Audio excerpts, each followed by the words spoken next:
While the answers to these questions may not be immediately known, one thing is clear. The incursion of the Chinese balloon tested the bounds of international law. This incident has also added another layer of complexity to the already strained relations between the US and China. Was the balloon that suddenly appeared over the US last week undertaking surveillance?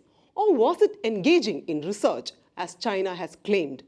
While the answers to these questions may not be immediately known, one thing is clear.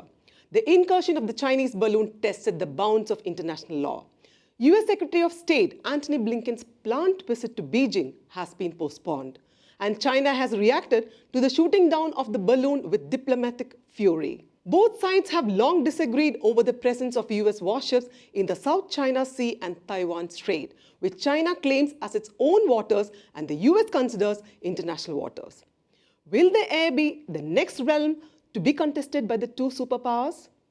Hot air balloons have a somewhat benign public image, but they also have a long military history that extends back to the Napoleon era in Europe during the late 18th century and early 19th century, when they were used for surveillance and bombing missions. The modern military significance of balloons now appears to be understated, especially in an era of uncrewed aerial vehicles or drones, which have proven effective during the current Ukraine war. However, while balloons may no longer be valued for their warfighting ability, they retain a unique capacity to undertake surveillance because they fly at higher altitudes than aircraft, can remain stationary over sensitive sites, and are harder to detect on radar, and can also be camouflaged as civilian weather craft. The international law is clear with respect to the use of these balloons over other countries' airspace.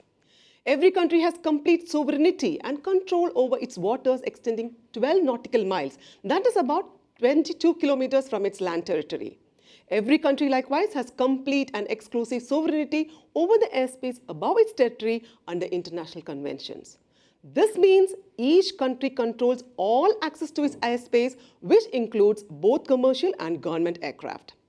But the upper limit of sovereign airspace is unsettled in international law. In practice, it generally extends to the maximum height at which commercial and military aircraft operate, which is around 45,000 feet. The supersonic Concorde jet, however, operated at 60,000 feet. The Chinese balloon was also reported to be operating at a distance of 60,000 feet. International law does not extend to the distance at which satellites operate, which is traditionally seen as falling within the realm of space law.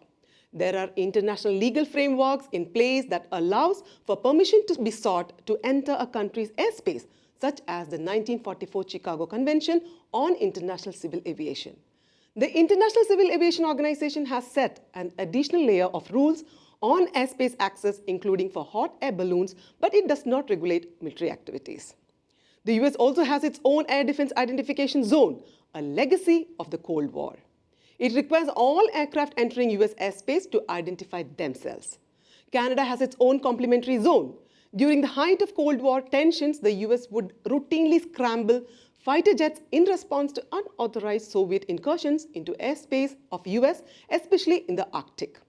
Many other countries and regions have similar air defense identification zones, including China, Japan, and Taiwan.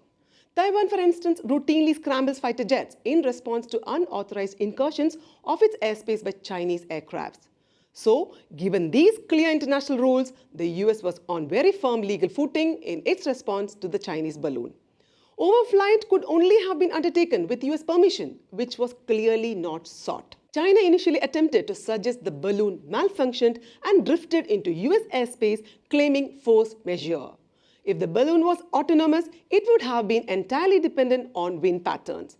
However, a report in Scientific American said the balloon appeared to have a high level of maneuverability, especially when it appeared to linger over sensitive US defense facilities in Montana.